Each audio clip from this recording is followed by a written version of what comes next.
Hey, Wood Butchers. Trying out some new stuff here. Got a little fancy thing for the camera, a little bit of a gimbal going on here. Gonna try and produce some better product for you. Anyways, we have a lovely holder I sort of modeled out of some stuff on Thingiverse for holding multiple devices, laptops, tablets, that type of thing. Unfortunately, we had a small issue when one of them got in there, and these guys fell off. So I could do one of a few things. I could reprint it with, more infill or thicker walls and try and make it stronger. I really do like this sort of rainbow filament. I think it looks pretty sharp. But I've come across a bit of an issue is that as we're adding devices, well, then I'd have to print more components to it. So I'm going to go the CNC route. I got some really nice walnut and some maple that I just really love the contrast between maple and walnut. This part is good for a base, and I've cut these up for the parts that are going to hold everything up. So from that perspective, I think it's going to work out really nicely. The only thing is I have limited sort of, how we say, space to play with, because these are the only pieces I have right now. I got to go pick up some more stuff. So I got to be really careful. So what I'm going to do is I'm just going to rip this down to make sure I got a good edge here. I got a neat design, sort of loosely based on sort of this idea-ish. And so I'm going to get to cutting everything up and getting it moving a little bit nicer and see how things go. I'll bring you along for the cutting and putting it together. I'm going to use some metal inserts and slots to make sure that I can readjust things as we go along, as new things are added. And I'll add some nice finish on it. I think it's going to look pretty sharp, and it's going to sit in the office and hold all of our laptops and computers and stuff like that, so we can charge them, store them, and adjust things as we go. So hang tight, and I'm going to get you along on the process. Okay, so I've opted to, on the CNC, go away from my clamps. This piece of wood is only like about a quarter of an inch wider than I want it to be, and I'm using a 1/8 inch bit on it. So I've opted for double-sided tape onto the spoil board, and I'm cutting probably 10 thou less. So hopefully everything will stay in place nice, and then I'll be able to clean it up afterwards. I forgot I had like a little scroll saw, and I think that's going to be optimal for just cutting the part out afterwards. So I'm going to load up all the program, and when I get this thing cutting, I'll bring you along for it, and we'll do some time lapse and see how quick it goes.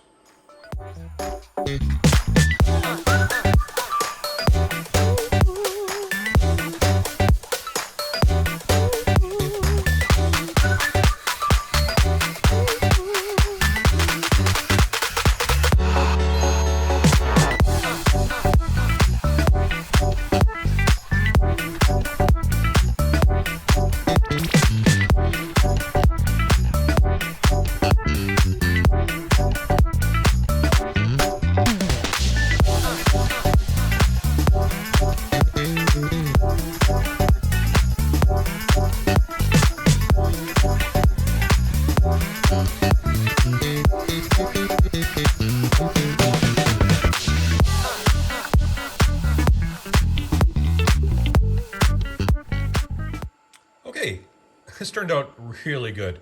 There's sometimes when, you can do things by hand, but honestly, as an adjunct to my woodworking, the CNC has been working great.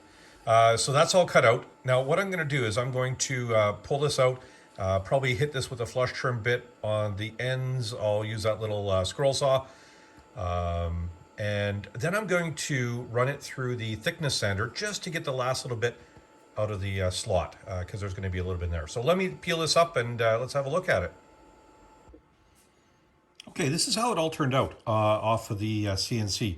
So you can see on the slots, I cut it so close. Like we're talking wafer thin. And when I peeled the tape off, because I put the tape approximately where these were, look at that. It basically just pulled it right out. So all I'm going to do is I'm going to run this through the thickness sander, and that should clean that up beautifully and get those slots kind of cleaned off. Give me a nice surface to do my finish sanding on, and yeah, then I'll finish up the other stuff. So it's coming out nice. Now I got to figure out what to do. I'll probably do a similar design on the slats that will go for each of the devices. Let me work away at this. Okay, a little bit of time on the thickness sander, drum sander. It's all good to go. So there's a lot of hand sanding that's going to be involved. Now I just got to figure out my distance here and then my offset and come up with a probably similar design for the maple dividers. I'll work on that and I'll be right back with you. And this is why sometimes it's a good thing to do some prototyping before you cut your final ones. I set this all up and just this is what the mock-up of the divider is going to look like. This is just some old 3/4 inch plywood I had lying around. So anyways, I cut these a little too far in, so I need to extend them out by a little bit so that, you know, it looks a little bit more centered there. But hey, I think that's going to look pretty snazzy. It's going to be very strong. The screws will go up into the meat here so that it won't be any issues with it snapping out type of thing. So let me adjust that and we'll start cutting the proper ones. Hey, this is kind of cool. I got this all done up. Everything was basically done on the CNC to get the basic shape. Sanded the edges. Still have to do this part. Got everything done up, and then I made a little jig. So on the CNC, I marked I knew how thick this was, so I marked in the center point the exact size hole for a tap. I think it's 4.15 it's a 5mm tap, so whatever the tap drill bit, I drilled 2 holes that lined up with the slots. I carefully laid everything out so that I get about equal on either side. Did them all up. And then all I have to do now is just take my little jig, put it on top of that, a couple clamps, dry my holes, and then tap out the holes and put little inserts in.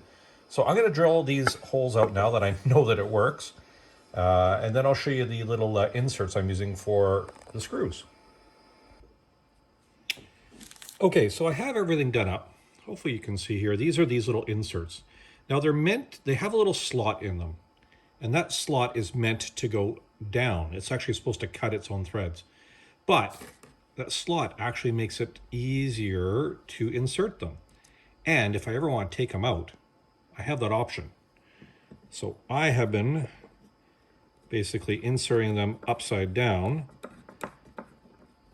And it takes a bit of going to get into the wood, but it bites pretty good. And I just sink it down a little bit, and it just follows those threads beautifully. So I'm going to get the rest of them threaded in and get it all set up. And then I think I'll give it all some round overs and make it look a little bit better. And sand up the parts that I need to. But, you know, these are firm enough in there that I don't think they need to be glued in. And again, I've just set that down just below the surface. Oh, perfect. Now they kind of squeak in there a little bit. So you can see right there. And then the M3 nuts with the washers fit in the slot on the bottom of the base, and I can adjust them either way. So I'm going to work on this, get them all smoothed up. You don't want to see me sanding and all that kind of stuff. And I'll bring you back when everything's sort of nice and finished up. So everything's all sanded up, and I think looking pretty spiffy. All ready for some coating of a little bit of Osmo Polyx oil. I just love the grain of that walnut, and the contrast between the maple and the walnut, that just is my favorite. So let's get a little bit of finish on this product, and we'll go from there. Oh, this is looking really sweet. So yeah, this is just a fresh coat.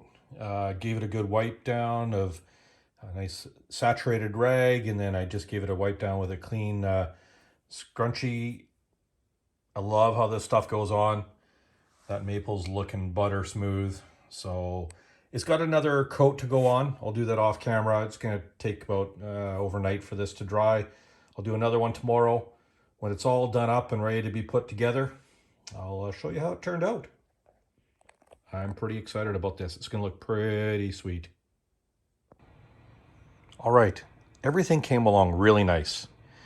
We have the base plate here, has a little bit of a sheen to it. This is two thicker coats of the Osmo Polyx. What I did was I put it on fairly thick. Again, for Osmo, that's like paper, microscopically thin. Let it sit for probably a good 15 to 20 minutes, and then wiped it down with one of the white abrasive cloths, whatever these things are, non-abrasive cleaning, scrubbing things. And I like the way this turns out. The maple, I don't know if it shows up, but it just looks like silk. I just love the way this stuff looks on the maple, and it really comes out fantastic. Put a little bit thicker on the bottom here. This has had a really good 2 days to dry, so there's no tackiness or anything to it. If I do start attaching it, I don't think it's going to stick to each other. But I just love the way the maple and walnut look and contrast together. I'm going to get these sort of set up. All I have to do now is screw from the underside into these, and that'll set it up. And then we can rearrange for whatever device I want. And if I get new devices that are thicker or thinner, I can readjust them. I'll bring you back when I get some stuff put together here. So this is working out really well. I like stuff that has a little bit more meat to it. I think I could have made it a little bit thinner when I did all this up, but I'm really liking the way this has turned out here. It's really solid. Like, these don't move anywhere. As you put them in and out, you can adjust. So if you wanted a little bit of a loose fit, so it's easy to slide in and out, great. If you want it really tight, it's going to scratch your device, but it comes out quite good. And I think if there's something smaller, like having this little cutout here, will give me a little bit of ability to get in on there. The only thing is, I think I could have made these a little bit deeper, you know, but I was afraid of reducing strength. But since I did it grain vertical type of setup, I don't think that would have been as much of a problem. You know, you make some stuff, you try some stuff, have some fun and goof around. I'm going to get this all set up in the office, and we'll see how it looks next to all the other stuff I got. Well, it's not a perfect match for my barn board. Literally, this was taken off a barn shelving, but hey, look, it works fantastic. It's even beefy enough to handle large 15-inch laptops on their vertical, or if we flip it this way, I still got room. It's not hanging over too much, and it, I think, looks fantastic. So here's my little addition to helping to organize things. Oh, the other reason why I made these thicker is so I can fit my beefier fingers in here to grab one or the other. Realizing that nice and thin would look really cool, not as strong, but again, you got to think about usage. If this is in there, I don't want to have to shuffle things around. Just grab whatever I need, good to go. I hope this inspires you. If you have any questions on that, if you need some links to the materials, let me know. But this is not moving now, and I'm going to encourage you to go out in your shop, make a mess, make something cool that works well for your house and life, and I'll catch you next time.